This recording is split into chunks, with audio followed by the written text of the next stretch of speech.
Elise Hoson, isiniwalat ang dahilan ng paghihiwalay nila ni McCoy De Leon.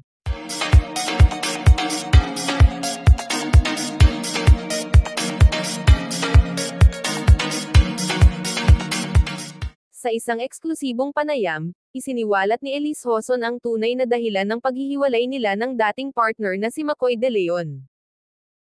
Ayon kay Elise, matagal na nilang sinusubukang ayusin ang kanilang relasyon ngunit naging paulit-ulit umano ang mga hindi pagkakaunawaan.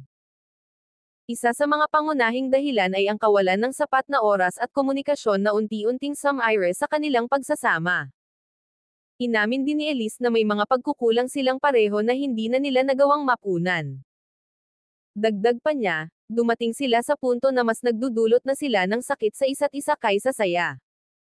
Bagamat masakit, pinili nilang maghiwalay para mapanatili ang respeto at kapayapaan, lalo na para sa kanilang anak na si Feliz. Nilinaw rin ni Elise na walang third party na sangkot sa kanilang paghihiwalay. Umaasa siyang maintindihan ng publiko ang desisyong kanilang ginawa. Sa kabila ng lahat, nananatili umano silang magkaibigan at magulang sa kanilang anak. Hiling ni Elise ay katahimikan at respeto mula sa lahat. And this are Chika for today mga ka-showbiz, sana nag-enjoy kayo. Don't forget to like, share, subscribe and click the notification bell for more updates.